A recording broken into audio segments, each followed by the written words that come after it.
with all the payroll and AP runs that we have coming up, we're in a pretty good spot. We've been cracking away at getting procedures and all the important documentation and everything else available on our website. I have a few procedures that I need your approval on. I believe that we have the second read for that. But some of the stuff that we've been working on is, it's nothing new, but it's a matter of getting it into writing and then making sure that everyone's on the same page about that information. Yes. So if I can, policies that you're bringing forward, we need to review. Procedures are under the ownership of the superintendent's office. Superintendent gets to set those with it. Usually he brings them forward to us so we are informed about them, but actually as the means to implement the policies, that's in the bailiwick of the superintendent. So if we are presented with a policy, because there are a couple mixed into this mix today, those are for us to approve, but the procedures, we're just being, as a courtesy, informed about them. Right. And certainly, we've started to get some procedures on our website, like the PO procedure, the credit card procedure, the pay cash procedure. The ones before you tonight specifically, we need board level approval on for all the grant stuff and like that. And they said, these ones in particular, you need to have board level approval on. So that is the one exception that there are federal laws that say the following procedure has to be approved by the board, and then we don't fight it. So part of the procedure stuff, we met with the administrative council this summer to start to get that information out there. And this is something that we haven't done before, but we actually met with the administrative assistants in a Zoom meeting to go over all our stuff and make sure that we're getting information out to the field on all the new updates and making sure that people are aware of all our procedures and how we do business. So that was really helpful, and we got a lot of good feedback on that.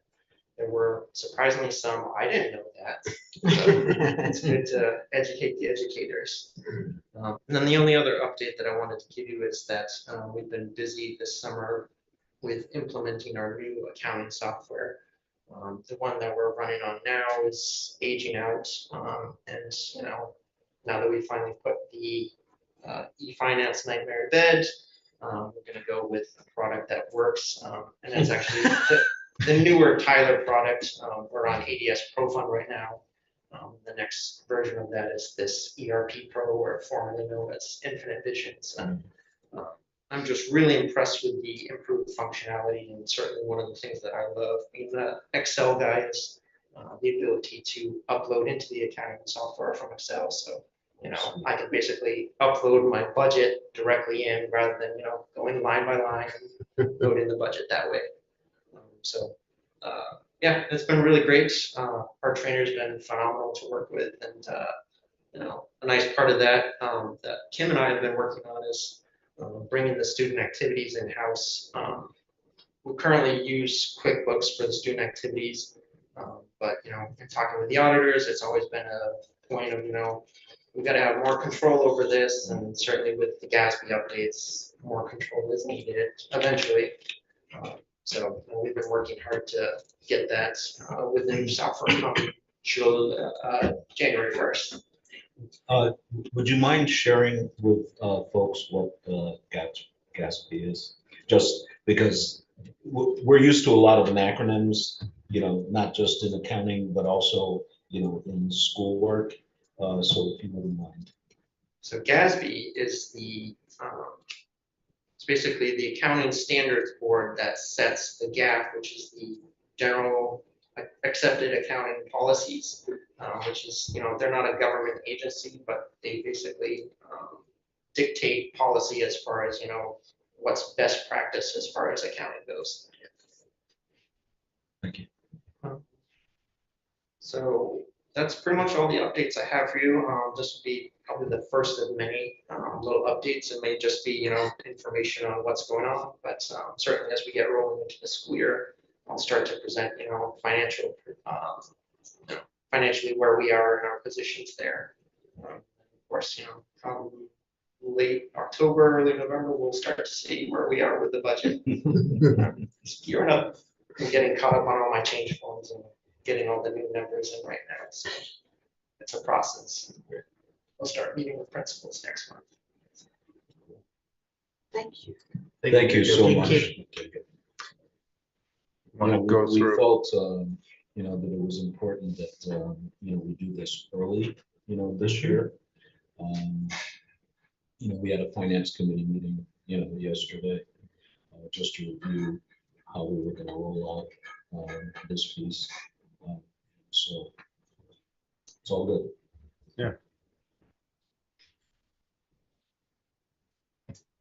You want to just briefly describe what these are? I'll try to go through in order. Sure. So the capitalization of assets procedure is basically, we're required to capitalize our assets. And this is a pretty easy one because our auditors do it. They basically pull a list of all our equipment and software and everything else that might be applicable and say, show me all the invoices for this. And then they do all the nice math on depreciation and everything else. And we don't have to get into that. This just basically says, we're following that gap. So above a certain amount of a certain type, it has to be capitalized. Right. So, It's pretty and you can standard. choose your limits. I went with 5,000 because that's, what our auditor uses and is most normal, so. And as I recall in Title 16, that's the general number that's used in statute. This is a change. Weird stuff sticks in your head sometimes. Yeah.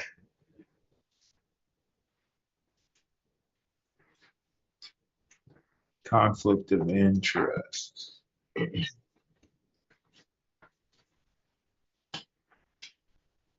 The prevention of the conflict of interest, it basically just says, hey, if one of my relatives bids on something, I'm gonna let somebody know. And we wanna make sure that there's not any favoritism or anything that would have undue influence, when we start to bid anything out or have those relationships. We just wanna make sure that things are known. All these templates have come from DASBO. The only change that we made, because we didn't want them to, any of our employees accepting any dollar amount, you could, set a dollar amount as this, but we didn't want them accepting anything, with the exception of curricular samples.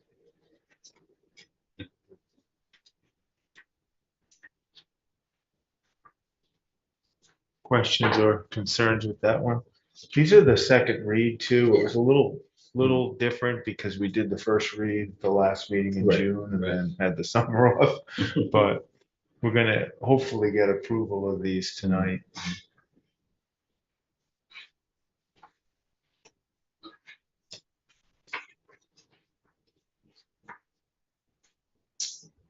The federal procurement procedure, this is pretty much just a whole lot of boilerplate stuff that says we're going to comply with all the, federal procurement procedures as far as, seal bid, small purchase, micro purchase. We've actually had a pretty solid process as far as making sure that we're following through with everything. You have a nice little form that people fill out that also triggers them to the sam.gov suspension and debarment, because we have to make sure that any vendor that we use is not disbarred or banned from receiving federal funds. That's just more of a compliance thing than anything else.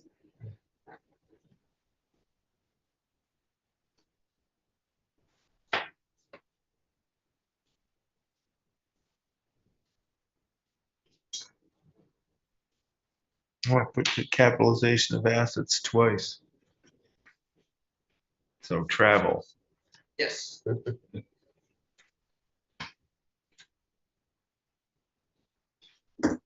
And then lastly is just the travel procedure. The one that we received, we basically combined the policy and the procedure into one document, just called the travel procedure.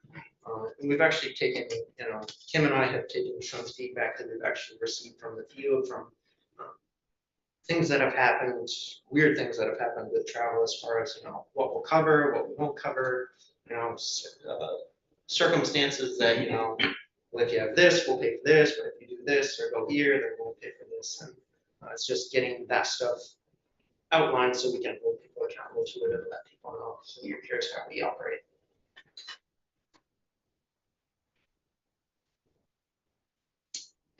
All right. I'd like to move that we approve the policies and procedures presented to us. Second. So we have a motion and a second. Any further discussion? I wasn't here for the first reading, and so I'm not sure if I should abstain or not. I would on that vote. Yeah, just. Thank goodness, everybody else is We got it here. worked. So we don't have to go. Uh-oh. But thanks. All in favor? Aye. Opposed? One abstention. Great, thank you. Thank you so much. Thank you so much, James. Thanks, Jim. Thanks, Jake. All right. Peter, thanks for coming. Thank you again. Thank you so much for coming tonight. Come by and see us anytime. Yeah, First read of the great. All right, thank you. Thank you. So there were in the packet and are in the documents we received a number of policies which are up to first review, just like what we just did. These policies cover, as is indicated, fire and emergency preparedness drill. There's a new state law that requires us to have basically age-appropriate drills. And then as we have a drill, if we learn anything from it, we incorporate what we learned into the next drill. Fairly straightforward, so forth. There's also a policy that requires us to have in place access controls on all of our buildings. This one is, again, a mandated policy. We took the standard language which they had provided to us, and quite frankly, edited it like crazy because it was not very well drafted. But we believe we have managed to capture all of the things that they want us to capture in language that is hopefully a little bit more easy to understand. And I thought there was one more. There is. Access control. Okay. Yeah. All right, so those are the two policies that we're bringing forward. As I said, both of these are mandated. We have to do them policies. Yeah. And in both cases, we went through them and made sure they fit our circumstances while trying to keep as close to the spirit of what had been intended. May I speak on one of them? Sure. Okay, I would like to speak on the fire and emergency preparedness drills. Not the drills so much, but with us being prepared. 4 of the nurses from our school district and 1 other teacher and myself attended a emergency preparedness type thing through an organization out of New Mexico, but the Hartford PD put it on. One of the things that was brought to my attention very quickly was that, especially from our school nurses that were there, was that we really don't have enough AEDs, nor do we have enough, especially we don't have enough emergency kits. And the emergency kits include things like that are specialty tourniquets. And that many of them don't have trainings. The nurses, the 4 nurses, yes, but if the nurse is not there and someone else has to take care of an emergency that would require a tourniquet, there was specialty training on that, and we went through that. I think that this is something we need to be thinking about.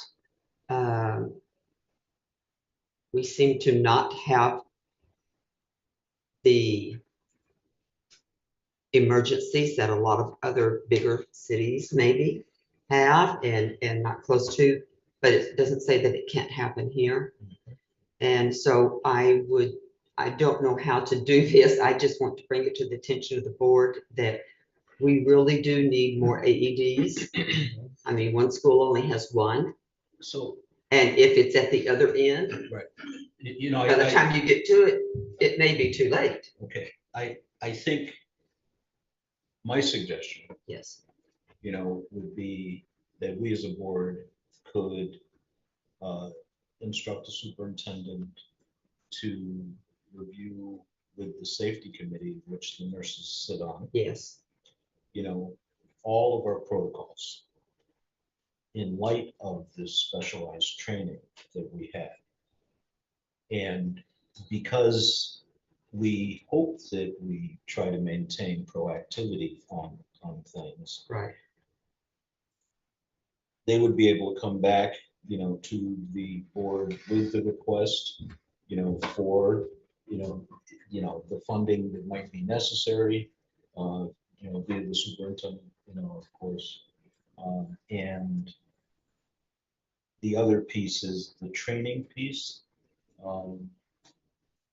That's been going on for the last 2 years, especially, that protocol has changed, that piece of Yes. emergency preparedness.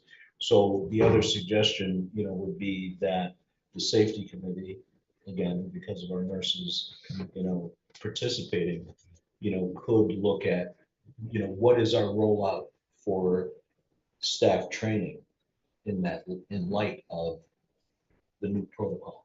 Yeah.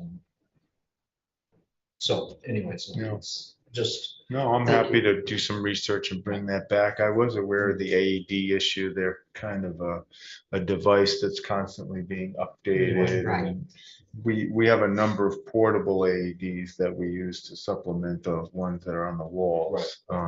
So, We just replaced all of ours. They constantly, I mean, yeah, and they're very expensive.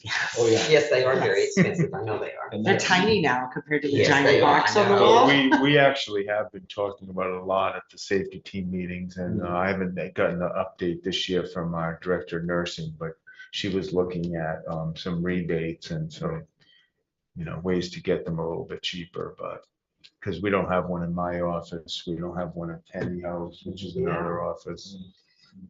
Unfortunately, you can tell I'm not getting any younger. Might be nice to have one over there.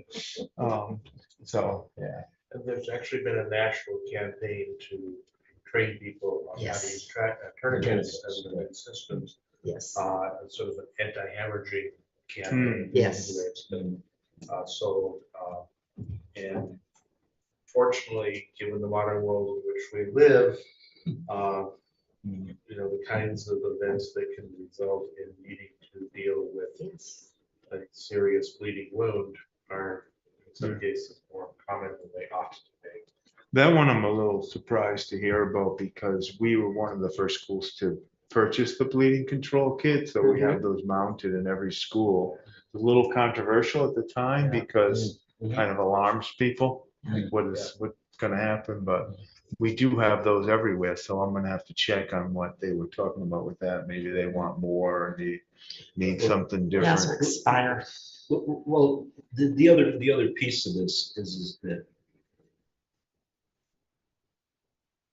our safety committee came into being, as the result of what was going on nationally. And what happens in Rutland. Right. Yeah. But even prior to that, I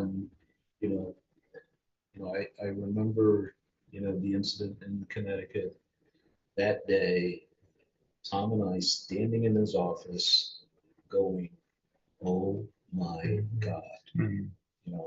and at that point, we talked about how do we implement and redesign our safety committee so that it was proactive. So those years ago, we started, doing that work, and Tom, took the lead and just brought all of the folks together, HPD, the fire department, our nursing team, and just took it head on. And I think that's part of the reason why, we were at least moving in the right direction that way. But like we know, things do change, certain procedures and protocols, So anyways, Yeah. that's. Thank you. One further comment I would make is if we do decide that we need additional tourniquets, make sure you source them very carefully. Yes, There's actually been a real issue with Chinese knockoffs that don't work. right. Oh, man. And I'm that sorry. we they talked about that too. Yeah. That's you say to yourself, why don't people just, like, use that time that they use doing stupid stuff We get to we not do stupid stuff. get a safety grant every year. That's how I purchased them in the first Yeah, place. yeah. But we do get, I think it's $7,500 every year through Visbit Right. for safety equipment. So that's what we'll be using it for. Can I ask a question about item Yes, sir. 5? Are the, excuse me, are the local first responders, fire and police involved in any of the drills? Oh, yeah. Oh, yeah. Every drill. They're also Yeah. participants in the safety committee. Right. Okay, Yeah. Yeah, fire. I just, we said report to, and Yeah. that's why I was at. Right. Fire and police sit on our safety committee, but they're also involved in every drill. Okay. We do every drill with the fire marshal or fire chief and the police department, so it's very coordinated. In fact, the police tend to run a lot of the drills as far as procedurally, and yeah, they're great partners with Oh, yeah. us. Yeah, it's good. And they were here first day too, Yeah. reading the kids out there, Yeah. talking with them. Yeah, sorry. That's how we roll. Just popped in my mind. All right. We'll bring those back Great. at the next regular meeting. Cool. Thank you. Thanks, Nancy. So, let's see. Great. So we're at, first reads, we did that. So H Corey application. Did we do access control? Yes. Yes. Well, I discussed it. If you had questions about it, I'm more than glad to try to answer them. I don't think so. Okay. I just, Yeah, no, we did address it. Susan is in the Zoom meeting. If we want to bring her in, talk to her, or ask any questions, we could do that.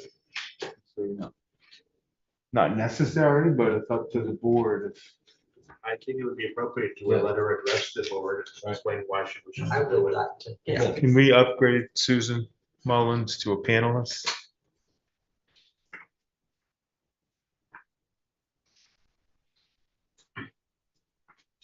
I don't know if I can do that. I think you have to. Can you hear me? Let's. Yes. Yes. We can. hi. Thanks, Susan.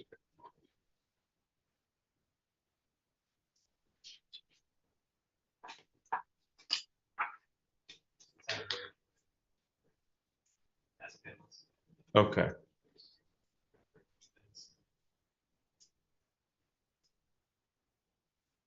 But we can still hear her. Oh. Oh, she's here.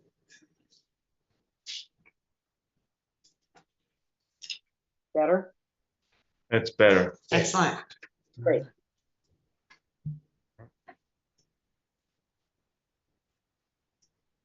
All right. Happy to answer any questions or, Yes, she is. Mind just sort of introducing yourself, a little bit of your background and so forth. I'm Susan Mullins. I've lived in Hartford now 6 years. Although I'd lived in the Upper Valley years ago as well. And I've been I can tell you more about me, but it says related to being on this committee. I've really been interested in diversity issues for a long, long time. Well before there was anything called DEI. And what sparks my interest is I really think that any group, be it a town, a school, a company, a office, is stronger when it has a variety of voices in it. And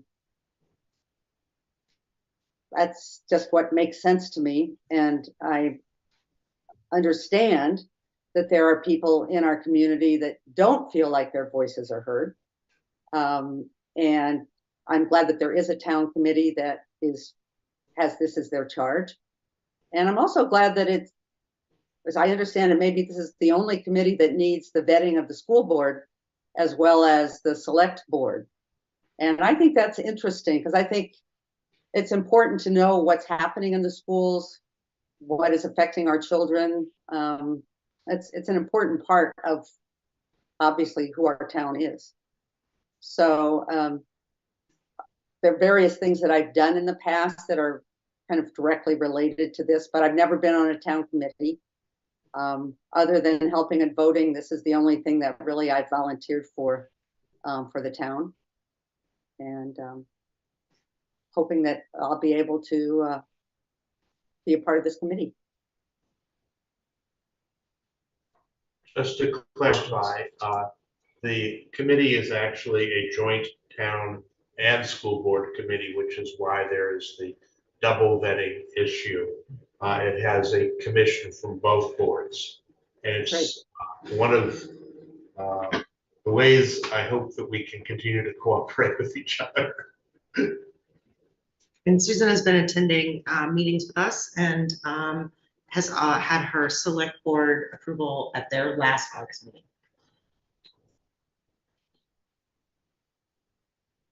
Any other questions for Susan? Thankfully, you want to participate. So I'd like to move that we approve Susan's application to be a representative to H. Corey. I'll second. So we have a motion and a second to approve Susan's application as our newest member to H. Corey. Any further discussion? Hearing none, all in favor? Aye. Opposed? So moved. It's unanimous, Susan. Welcome, Susan. Thank you, Susan. Thank you. And Well- welcome aboard. Yeah, Absolutely. You know, as we, I look forward to working with this group and learning more about the schools and the town. So thank you. oh, Thank you. thank you for your service. I will leave. Well, I'll just stop my video, I guess. And you're welcome to stay for the rest of the meeting if you'd like, I'll stay. Thank you. or at least as much as you.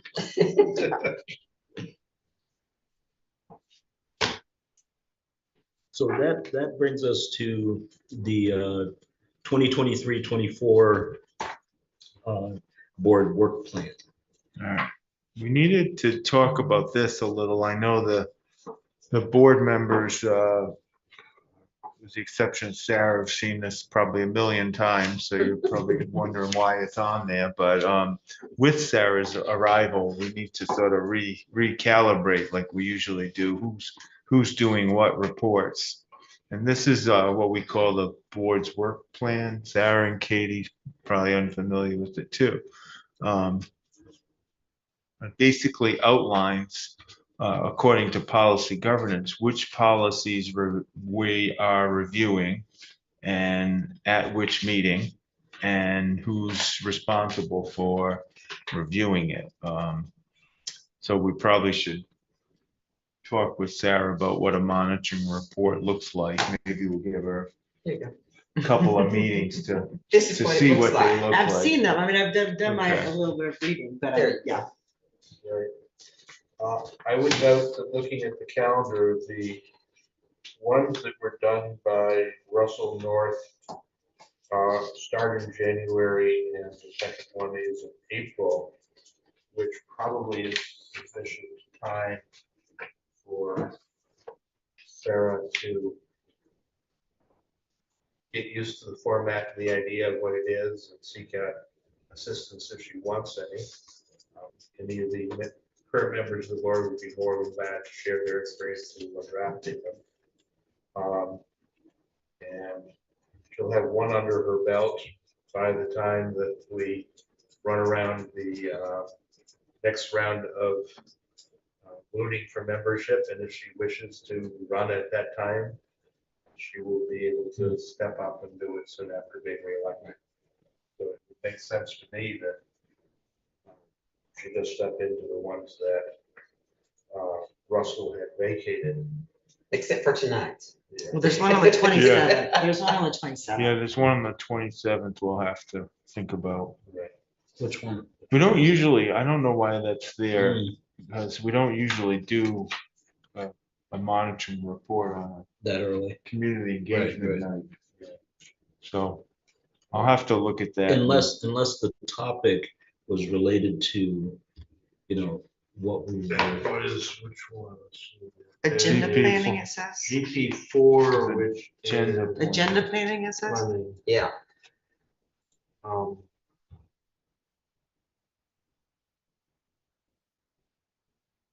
Probably why it's early. Yeah, okay, you're right. You know, Talk about how we Yeah. plan the agenda. yeah, and looking at, you know, especially the community engagement component. You know, that all makes sense, why we probably did that one early. Yeah. We did, and we talked about, I made some notes on this one, I can barely read now, but said board duties and what are we monitoring on the ends? And I think that was one of the couple of the reasons that we were going to try to do it early. Well, and later on, I do want to talk about the engagement meetings and some ideas to do that a little better. Well, I certainly don't think it's appropriate to drop you in the deep end that deep. Yeah, come on. I mean, agenda planning is one. Well, I have no doubt that you can certainly pick up the subject matter. It's just that, well, you haven't had a chance to experience Yeah. enough planning issues. So is there somebody who would like to take over the duty of reporting out on the 27th On the 27th, about the GP4. Yes, it is the planning. Yeah, I've already kind of looked at it, so I'll be glad to do it. Wonderful. That's when I was looking at this earlier to. And I'll do EL9 Get my at the mind next going. meeting too. I wasn't prepared to do that tonight. Okay. You know, that fits with the opening. Cool. Cool. Any other questions about that? One of the things we'll talk about later in item 7 is the linkage meetings, which are really the community engagement meetings. I just want to talk about some ideas there and whether we actually talk about that tonight or the board members who are representatives on that community engagement planning committee. We have a little meeting some other day. Talk about ways to do that a little better.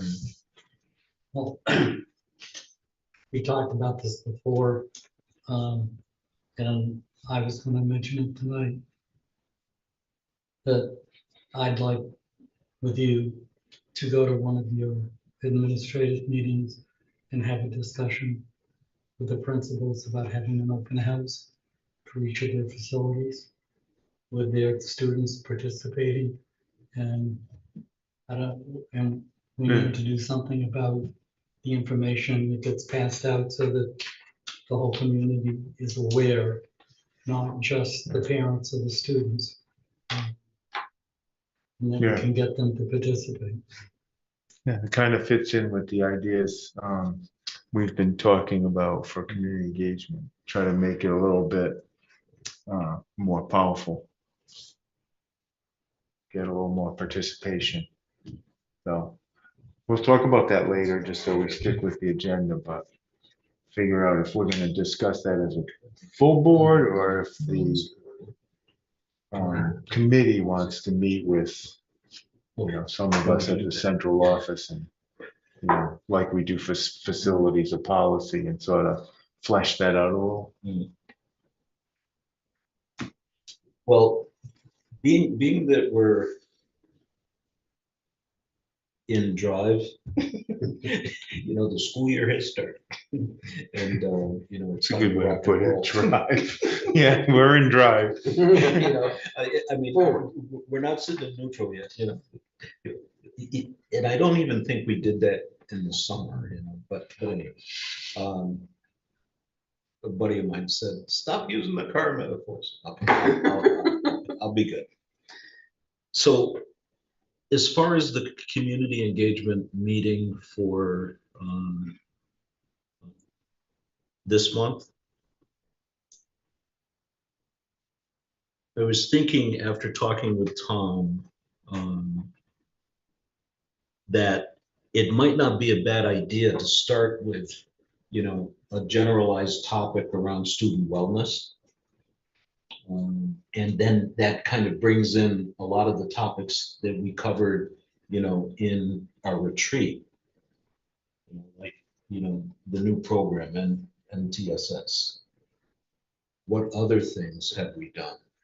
The multicultural event before the start of school, the opening of school, are all geared around wellness, and climate within the school.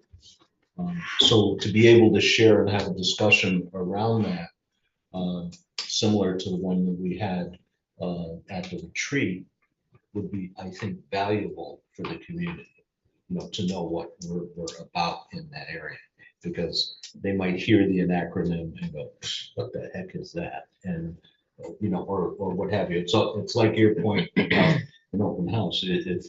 If I don't have a child in the district, I'm going, what the heck? Haven't got a clue. Right.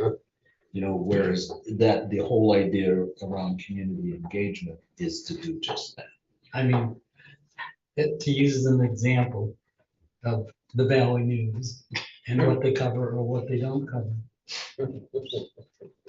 Opening day, you had a keynote speaker, extremely known. Have we heard anything? I can tell you all the stuff that came from Mascoma, all the stuff that came from Lebanon, and God knows the stuff that came from Hanover. Where's Hartford? We're not there, and we should be, because in some senses we're walking circles around our colleagues in other places. And it's time that the principals and the staff have the opportunity to participate and get the recognition that they deserve. And I just, it's driving me crazy, because I hear my senior colleagues talk about where they are financially and where's this, to pick on us, where's the school going and the taxes and what have you. And I think their perception and reception would be entirely different if they truly knew what's happening here. They don't.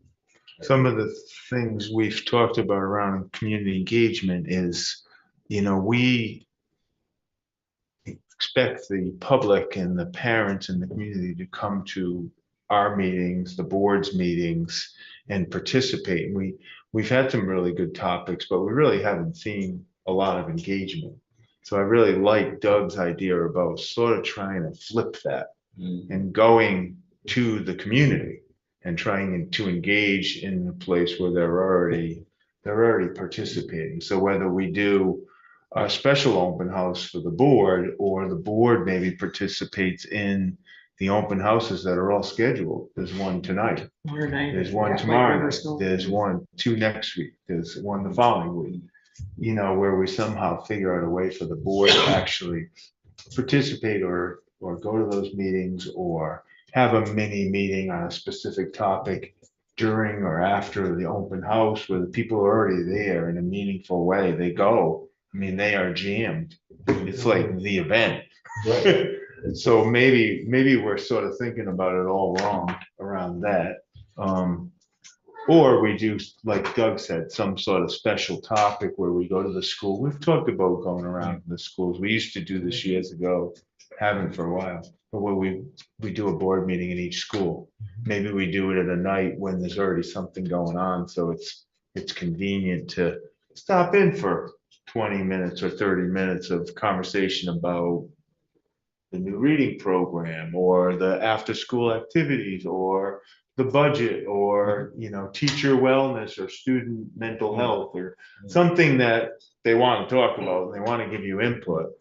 And you're not on sort of a dig to find gossip or dirt. You're really trying to do your job well. Like, how can we Well, one inform of the the- budget?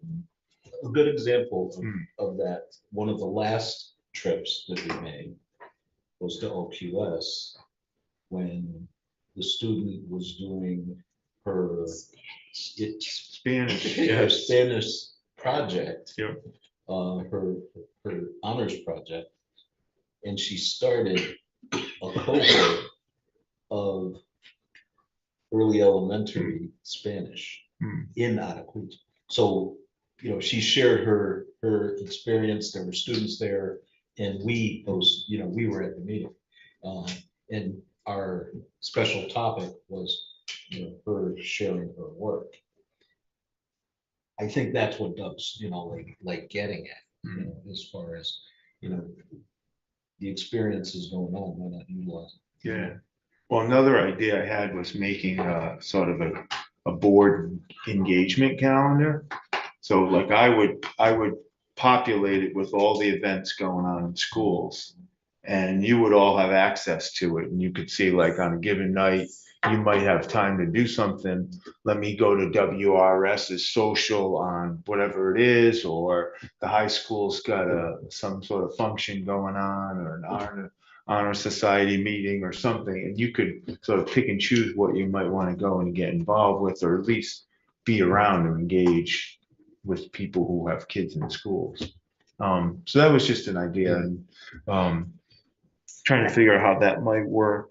The ILC nights are a fantastic opportunity for that.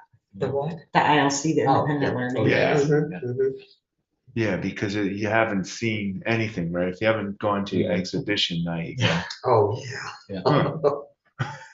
wow, there is a lot of It is good stuff good. going on. You built that life-size spaceship. Yeah, Okay. the biggest frustration at exhibition night is in the hour they do it, you don't have enough time to get to Talk every to all single of them, kid. I know. I get so aggravated because for the board, they may not know who you are, but I think some sort of ID or name tag, and they will be just eating it up. Because when I go, they want to tell me what they're doing. And I'm assuming they would want to do that for the board. And it'd be invigorating and worthwhile, because then you would know, like, oh, this is something I really do need to support, because kids are learning in a powerful way and doing great things, and how can we keep supporting that? So those are just some of the ideas, but maybe the subcommittee and Katie, Julie, and I could meet and sort of figure out how to do this better.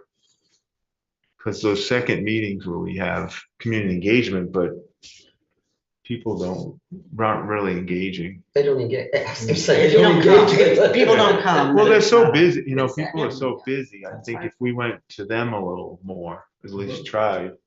Well, one of the biggest problems, regardless of what we're talking about, is getting the word out. And then, once, the word's out, you start building, it starts building its own momentum. But if people don't even know, what are you supposed to do? Because there are people, you stand out at the polls all day and you talk to people, hundreds of people coming by all day long. And the questions that they ask you, you want to say, why didn't you come to one? But you don't, you just say, okay, that's pretty cool. We did cover that. Are you one of those folks that likes going? I didn't know. And that's an honest, thing, as soon as you inform, I know we shifted votes on the budget during the course of that day. You know, with the number of people that, you know, just, I didn't know we were doing that as a school district. I didn't know. So that the engagement piece is bigger than. Yeah, and I think there's a lot of different ways to sort of address the issue, and so we could be creative. Yeah. You know, if there was a quorum, you would warn it and say community engagement meeting at Dothan Brook School during open house. Or if isn't a quorum, you could have, you know, 2 members of the school board are in room 212, you know, wanting to hear your ideas on something. You know, that way they'd be like sort of ombudsman, bringing the message back to all of you, so it's not filtered through me. But I think there's a lot of different ways. Yeah. You know, and I could announce it too, like if we were gonna do something, I could announce to the Dothan Brook parent or Dothan Brook community, school board's gonna host a meeting at the school at 8 o'clock after the open house, or 7 o'clock after the open house, or, you know, we could even try to get childcare for a few minutes so people could come and not be. You know, and I think to Doug's point, you know, too, is past the parent piece. You know, and utilizing, you know, some of those other tools, you know. Rotary, or, you know, the senior center, or Yeah, like the senior centers. Bugby. any other group. Yeah, Bugby does some really good work around communications, around activities. And partnering with them would probably not be a bad idea. You know, based on, you know, other activities, you know, I've seen them do. It just, you know, we've got to hit, we've got to expand our set. And one thing I would offer, just from being a principal who would hold community forums every month, is that the more you can kind of double dip and do something on a night where something's already happening, the better the participation is, because families are so busy. And I think that families also like to engage with topics and with you know, individuals where it's most relevant for them to engage in the schools. So I think as far as like engagement is concerned, parents of high school age children are going to engage with an open house, but not necessarily come to the district, you know, community engagement meeting. Too far removed. It's just a little bit too abstract. It's a, you know, they'd rather have the opportunity in that setting where they know their child is, to talk to the educators there, and to get an idea of what school and education looks like through that lens. And we had a lot of luck previously with, you know, getting more participation from community members who didn't have school age children by offering other things on those same nights, like community dinners or other ways to engage with community members, just to say, this is our kind of cultural hub where we can have dinner together, and also hear about something cool that's going on, you know, in this respective building. So it's relevant for those, you know, families of those students, but it also draws in others who, you know, would like to have a meal and chat with other community members who they don't see that frequently. Yeah, and you could even have guest speakers, like someone like Dr. Brown, or someone else who's maybe more local, and then have conversation around that. I was gonna say, growing up, we always had there was always a fall festival and a spring event that were in the schools, welcome, no agenda, right? It was a community event, but it was a way to get people in the school that don't have kids in the school, but also remove that like authoritative barrier. Do you know what I mean? The administrative barrier is a better word. But it became an ongoing thing. So like everyone went to the fall festival. You know, I mean, it started off as Halloween and then, you know, move, but just ways to like not have an agenda, to make it just a place where you get people to engage first, and then, you know, it's easier to get a message across. Well, I think the event that um, Julie and the rest of the DEI committee put together as far as the welcoming event, the multicultural event. Now that was amazing. Doug was there. I remember, like when he said, "Wow, this is really cool." But did the rest of the world know it? No. Well, see, that's the rest of the story. You know, See, that's the frustration. The folks that were there, as widely ranged, with seeing different families, different ages, they were all excited. And so the fact that more people weren't aware tells us we've got to do a better job with that piece, of this, because we can have all the best things that you want, and if nobody knows about it, it's not. Because that was an outstanding event. There were some people that hadn't been there the year before that showed up and were just amazed at the gathering. And so that tells you, exactly what that's talking about. So we've got to kind of put a big emphasis on getting the word out, no matter what we decide to do. We've got to. Yeah. And I guess some of my message, if it isn't obvious, is that, there's only so much time and we all have limited capacity. We've spent a lot of time planning these second meetings every month and not getting, I don't think, a lot of bang for our buck. So we should try, to use that time to plan something different and see what happens. See if the board gets the information you want, but I don't think we should do both. I think we really need to sort of focus some energy on getting more engagement and trying some different things rather than continue to try to do both. It's a lot of work, and then we don't have anybody here. So I'm happy to put in some effort because I think we could. Could definitely do better. Another I thing, think we're all in agreement, Yeah. outside of the box. Yeah, and as far as the calendar, I think another thing we should plan, and I could get organized, is some sort of policy governance training, because we have two new members who haven't had any training with that, and the rest of us haven't had training for, I don't know, 5 or 6 years, I bet. Thinks it's married. But if the board's interested, I just think we need a little shot in the arm about what that's all about and what we're doing. It is a unique style of governance that comes with significant strengths, but also some weaknesses. But some of those weaknesses are more come from not understanding what we're doing and why we're doing it, and aren't really weaknesses. They're designed in intentionally.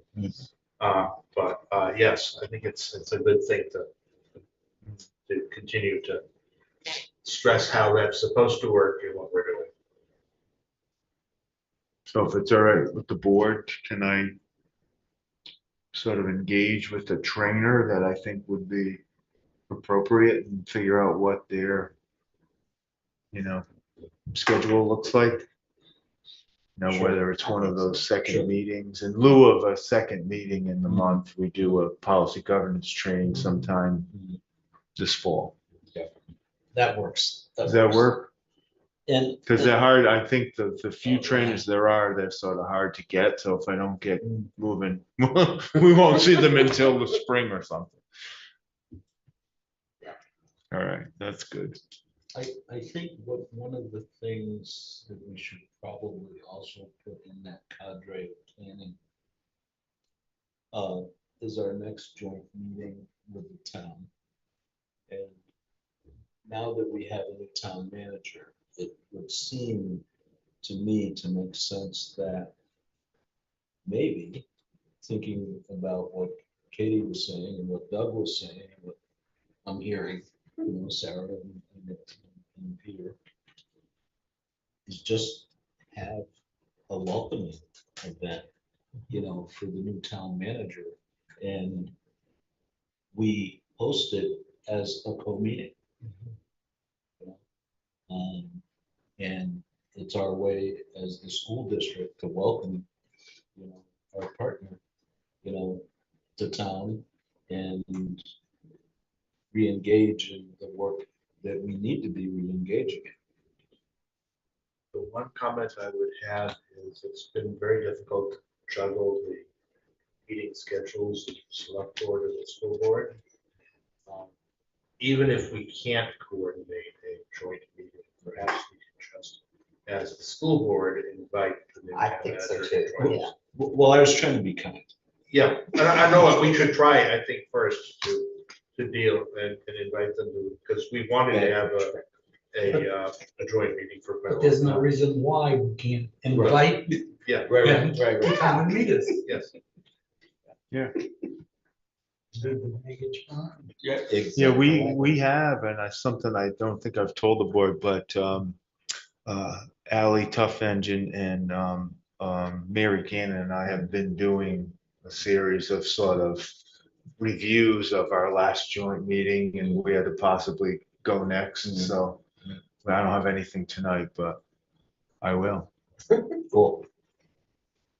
So that, and that just makes sense, it would be an opportunity, and, let's not miss opportunities when we have them like that. Would you want him in one of the school buildings though? I mean, this is his building and if these meetings are at the town hall is a way to engage him. Like if it's not with the select board, would you want to do something in one of the schools? I'm just. Well, see, we've got we're a little more nimble, I think, than, because you've got 7 members versus 5 members, we've got a little more flexibility around, pulling things together. And I guess, we would just want to determine, what do we want it, to look like. I mean, because, room 2, is great, to have a caterer come in, do that piece, the building's predisposed to good gathering. Just need to get outside of it. Weirdness. Just be human beings. But anyways. All right, well, that's good. I can work those into the work plan and figure out when we're doing different things. Cool. So that brings us to the Back the to, consortium. yeah. This is something that the feds make us do, and it's the consortium around the Carl Perkins money. We Right. work with all the other tech centers to make sure that training and supports to the tech centers are, cohesive. We get the most bang for our buck. So every year they make me go over this with you and approve it, and then I can say that we did it. We talked about it. You agreed that we can sort of share money with the other tech centers to get the best professional development for our tech centers. So those are all the different tech centers, and then some sort of motion I would need to say that we did this tonight, that you're aware of it.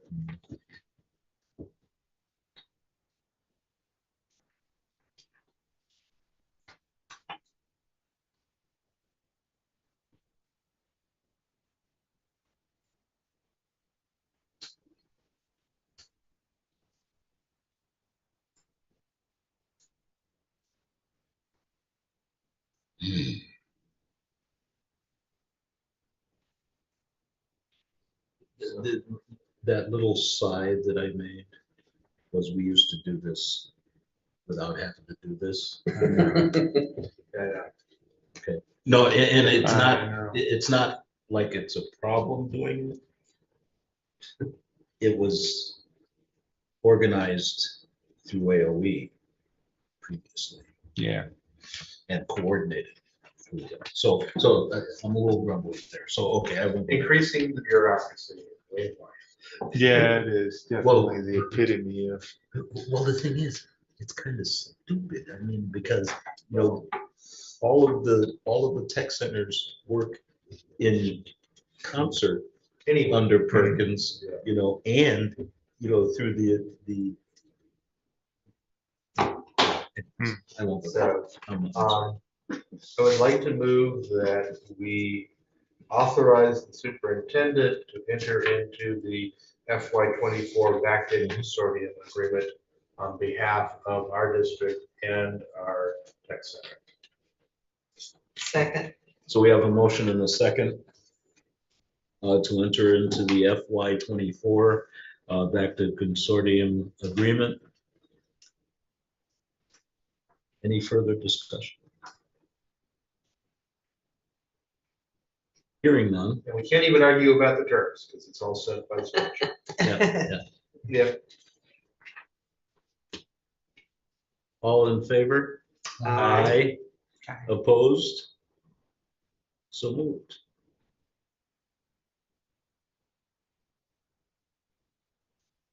Thank you. And this next item, because of Russ's departure, we need to sort of take a second look, recalibrate the board committee assignments. And I just highlighted where Russ was a member, and that doesn't mean that Sarah has to take that role or not, just, you know, whatever you decide as a group. You don't want me on a finance committee, I'll tell you Yeah, that. I have and you don't strengths, necessarily that's not need, one. you know, it's up to the board. You don't necessarily need the same number of members in any one of these committees, but, you know, we do need to decide these, like the VisBit, which is our insurance company, and health insurance and liability insurance. Russ did do that committee, and the annual meeting is coming up next month. Well, So I gotta- I'll go back to doing it because I did it before us. So now it is not, you know. I'll continue my streak of carefully avoiding that one. You know, that 8 o'clock in the morning. But one thing I will say, you know, to the public is I'm really proud of our board because we're one of the few boards that, at least in recent history, has had full participation at the annual meeting. Which I was told to remind everyone here tonight, because I've already registered, that our annual meeting is coming up. Last year, we were the only board that had every single member there. That's crazy. I would like for us to do that again this year. You don't have to spend the night. It's not far to go down to the end down there. But it is an outstanding time. We've got two great keynotes coming in. We're going to be talking about students again. And I'm real excited about it. So I'm encouraging you, if you've not signed up or registered, please do so. I think it's really important for us to be there. It gives us a chance to work together without sitting behind our table here. And And Pardon also me? to work with members of other boards. pardon me? And to work with members of other boards. And to work with, absolutely, with members of other boards. Yes, it's in October the 20th, how long I could tell you. 5th and 6th or something. 26th, 27th, is that it? Yeah. Something like that? Of October, At the end of the month. yeah. Yeah, that's it. Yeah. You could certainly sign me up for the annual. I've enjoyed that over the years. And we've got a couple of surprises and And stuff. I have heard this that year. if I don't Oh, it's use, fairly? I'm gonna start working for free, so. Yeah. So what are thoughts on the different committee assignments? again, we don't necessarily need two on district facility. We do have a lot of work to do. And so we'll need all the help we can get, but I'm willing to sit at the side of Mr. Heavysides and learn from him. If it would help to have a second member at that district facility planning committee. it would be great. I mean, it's kind of what I do, so I'm also would be, right, I mean, as far as like facility, If you want to do it, I mean, I'm just saying, I think yeah, you're, given your background. Okay. And your fact that you're always involved in redoing. like, I some do things. construction projects for a living, so I'm just curious. Yeah, no, I'm. So, I mean, in that case, I would be, that particular thing, I would like, finance, I would be scared of. And the thing is, one of the things that we've been very fortunate over the years is to be able to lean into our fellow board members' skill sets. And, you know, it's one of those duh moments, instead of getting all tripped up about it. So, you know, Yeah. what do you guys think? I'm more than happy to let you do it. I was just gonna step on what Okay. everybody else had. I mean, that is a space that I feel You are- comfortable starting. I'm very aware of that you are. Great. So, So Kevin already said he would do the VHI. H. Corey, Saris told me she'd love to continue. Wonderful. Um, All right, I'll step with them for the finance.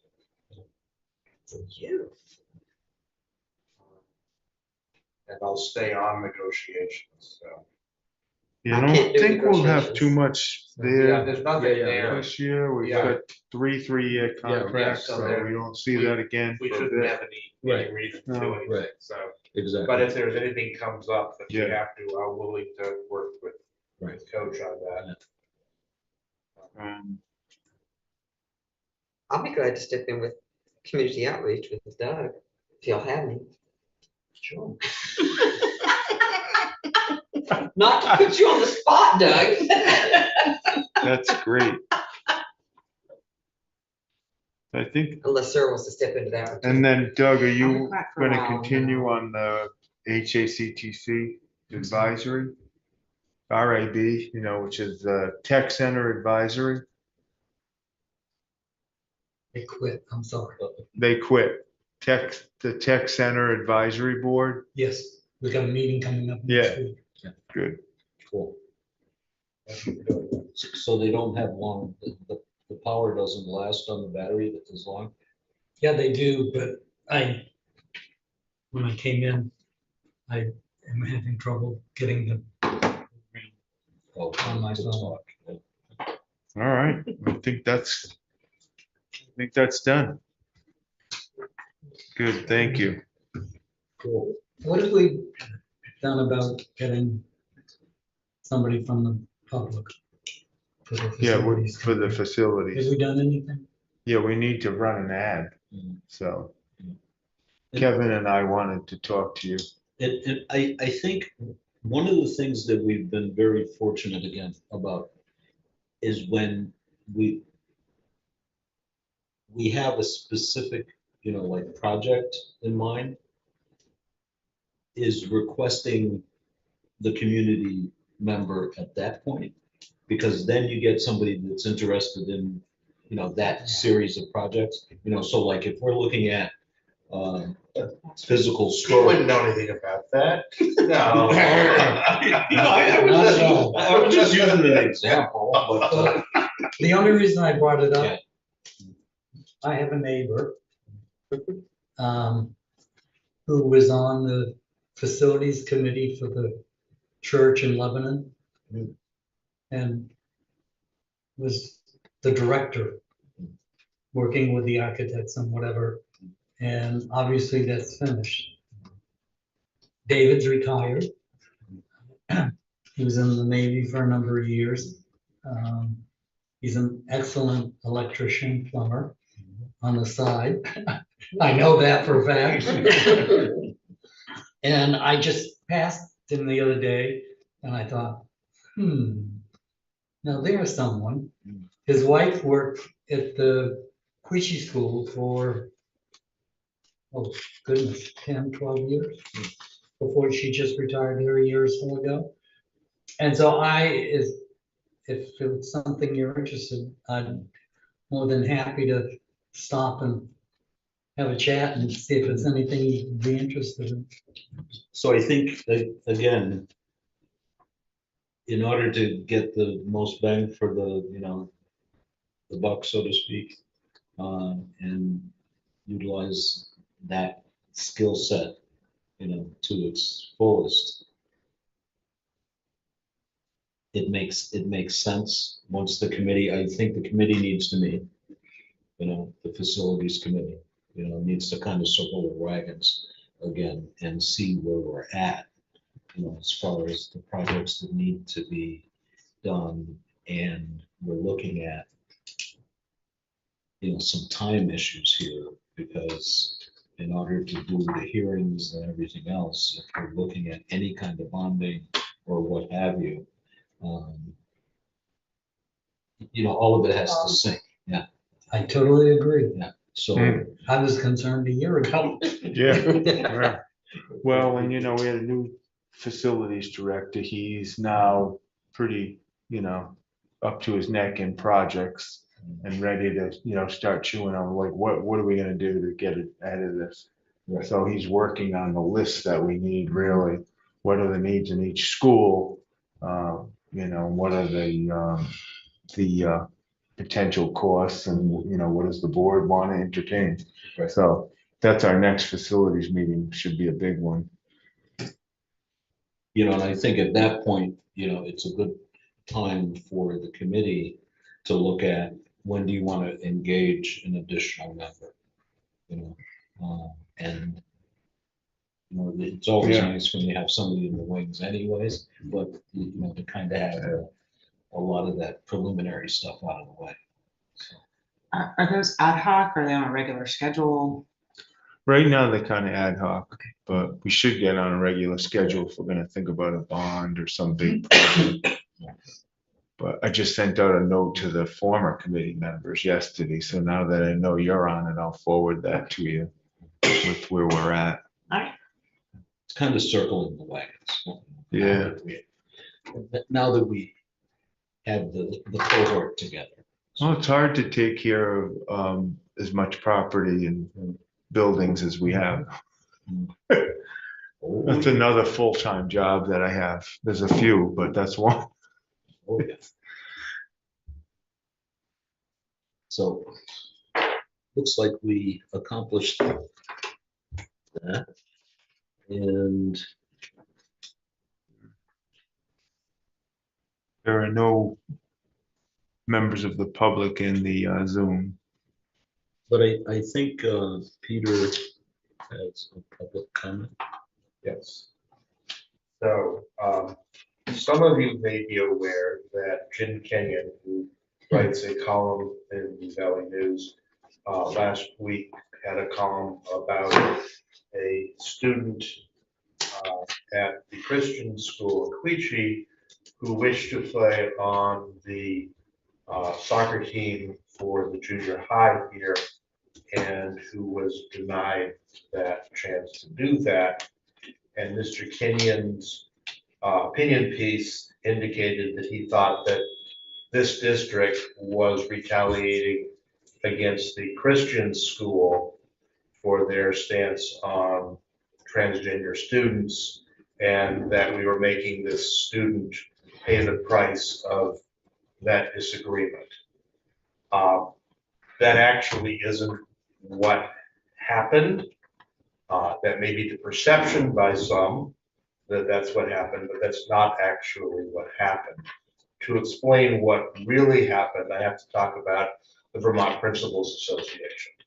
The Vermont Principals Association was formed in about 1915 as a voluntary organization of school principals to deal with issues around athletics.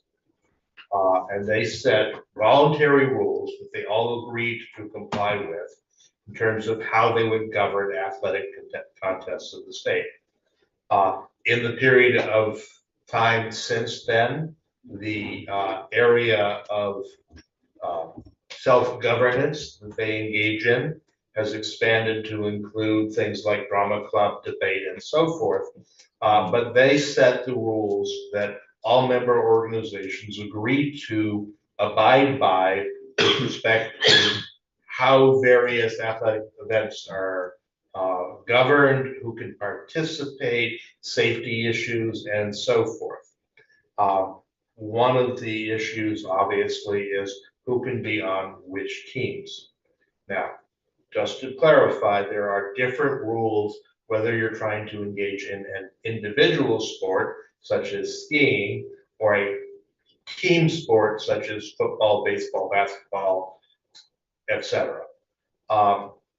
The rules around team sport participation, which all members of the Vermont Principals Association have agreed to comply with, are that there are only effectively two ways an individual who wants to participate on a school team can do so. There's one additional exception, and I'll talk about the additional exception in a moment. But you have to either be enrolled in the school or a homeschooled student who lives within the community served by that school. Those are the basic rules. So if you don't live in the town, you can't participate. If you don't go to that school, you can't participate. There is a further exception, which was created a while back, I think about 40 years or so ago. I'm not entirely sure of the date, so don't hold me to that. In which it was decided that because Vermont communities tend to be small and some of the schools are very small, that in order to enable schools that didn't have enough students who wanted to participate in a team sport to get together to create a big enough team to participate, they would allow schools, not individuals, but schools to enter into agreements with each other whereby they would allow members of different schools to form a team. That team then would be large enough to meet the minimum number of players to play in that sport. That particular exception requires that there be a contract entered into between the two members of the Vermont Principals Association. By the way, it's only open to members of the Vermont Principals Association. And it has to be done, I believe it was 60 days, I think, before the start of the school athletic season to make sure that no funny business happens and so forth. So there's rules around how you can do that, but that is a school to school activity. It's not a, I'm as an individual want to because I can go join another school. So in the case of the young lady, there is no school to school pre-existing prior to the start of the soccer season contract between the Christian school and our school district, which would allow their students to participate on our teams because they don't have enough players to form their own team. So that leaves is she a member of our school? She's not. She's going to a different school. Is she homeschooled? No, she's a member of the student body at the Christian school. She doesn't fit any of the rules that would allow her to participate on our team. Therefore, we had to say no. If we were to violate the rules, we would then be banned ourselves participating, which sort of defeats the purpose. If you want to get onto the soccer team, but by joining the soccer team can't play, you've sort of lost it. So that's what actually happened. We followed the rules that are set out by the Vermont Principals Association about who can participate on school teams. And she didn't meet any of the qualifications that are established by that organization and agreed to all of the participants.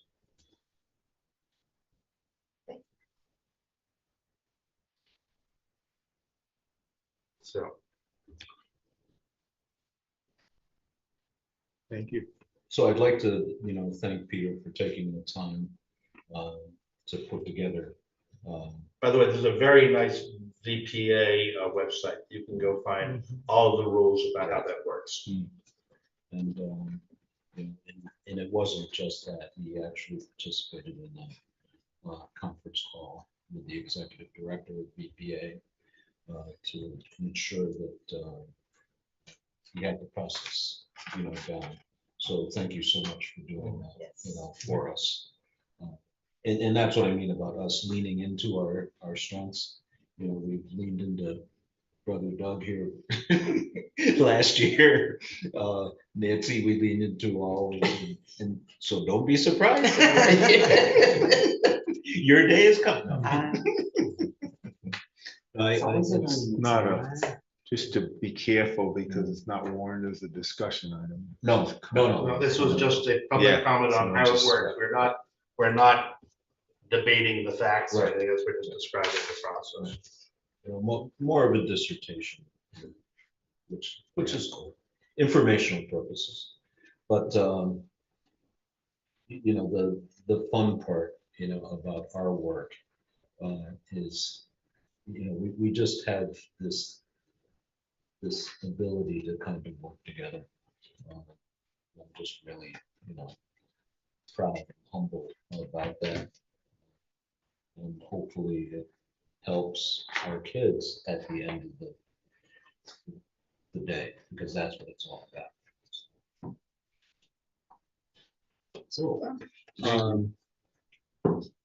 that brings us to 2 sets of minutes. About personnel that No. we need to take, okay, so it's just the minutes. Just the minutes. All right. Want to take a minute to review them? Go ahead, but I'd like to move while you're doing it, that we approve the consent agenda. Second. I just want to obnoxiously say that there's no H on my name. No H. I'm Yeah, Sarah No H is my entire name. I always say that to people. Hi, my name is Sarah No H. Right, But I just want to, if I don't Did say I it put the early, H? it persists. So and there are a couple of spelling issues with the minutes, but they're not material. They just a few cases where if you look at the document and the spell check, you're gonna see that our chair's name doesn't end with an L. And a few things like that, but there might be days it feels that way. If you don't have anything else to do, I would suggest going online and pulling up the AOE Manual of Rules and Practices Series 200 and what, 210? Is that it? The 200 Just- and 222. Yeah. It's actually kind of interesting. what does AOE stand for? Agency of Education. Oh, okay. Not a department? No, they're an agency. I learned that right here. Yeah, there's a lot of stuff in there, a lot of information, and I think it's would just be a good thing. And actually, Ready. as we are meeting, there is a public hearing going on. Yep. On changes to those. I know. And some of the changes, and I guess that'll be my public comment piece, to add to Nancy's public comment about looking at it. There is question as to accountability on the part of private and approved schools. Yes. And the fact that they might be exempted from certain requirements that we have to do as far as protecting our kids. I think it could be very educational. What was the list you were recommending? It's I'm on their website, but what was that? the manual of rules and practices. Start with series 2. I'd like to move the motion. Yeah. So if there's no further discussion, we did have a second. Okay. So all in favor of approving the consent agenda? Aye. Aye. Opposed? Abstaining. And one abstention because of the minutes. We have the next meeting, community engagement. I did take the liberty to kind of move at least the discussion topics. Where it's going to happen, I'm not vested in that, or the ceremony around that. But I think it's really important that from a topical perspective, that people understand what was shared with us at the retreat around the start of the, this new year, and the fact that it's going to have a different look for folks, and I think that it's exciting, too. So maybe it's just because we're weird, but that's beside the point. But I think, how we pull that off, yet to be determined, but I think the topics are important. We can interface it with, a meeting at one of the schools. That would be great. Fit, especially if it's if we could link into a, parent, teacher, piece, or, whatever it is. Did we also mention the district quality standards that are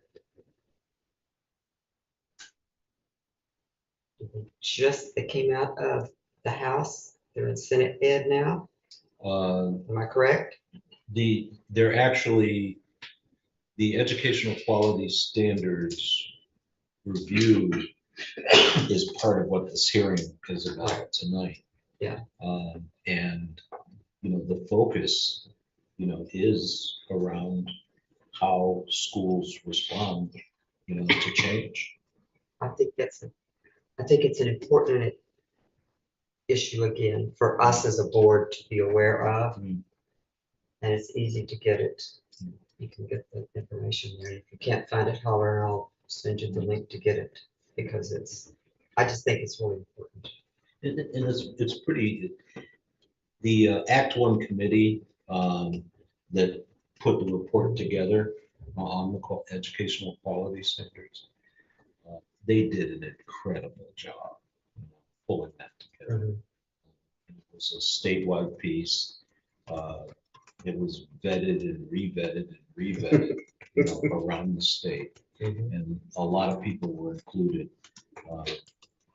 at every level, families, teachers, schools, it was very, very well done.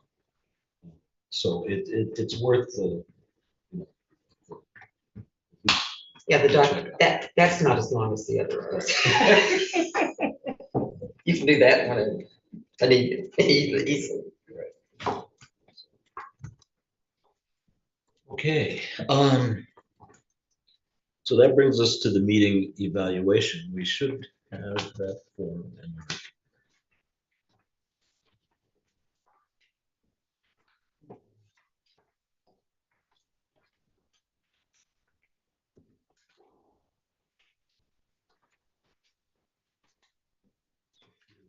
You gonna do it, Peter? Sure. You can get it. All right. So at the end of every meeting, we evaluate how the meeting went using the same monitoring report that we've been using for forever. And we judge ourselves as either satisfactory, needs improvement, or unsatisfactory on various different issues. So the board was prepared for the meeting, satisfactory. The board's time was spent on ends, not means, satisfactory.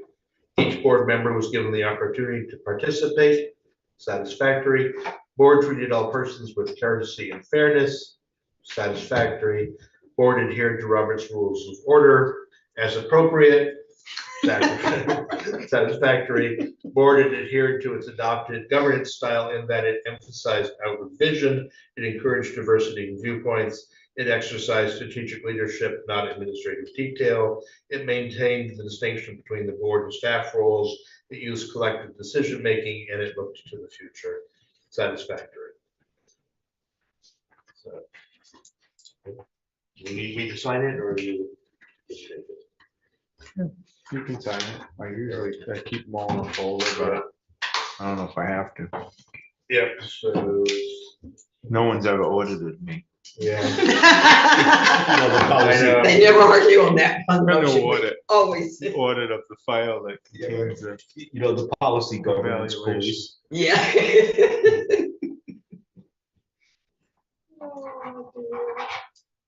Thank you. There you are.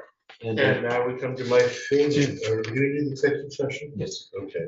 But not for a student, just for the evaluation of Okay. a public. I would like to move that in accordance with 1 VSA section 313A3, we find that there is a need for an executive session to discuss the evaluation of a public employee, and that we enter into said executive session.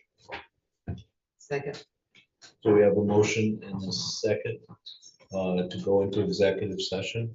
Thank you, Katie. thank you. Good night. All in favor? Aye. Opposed? So, And then at 8:03. So usually this is a good time because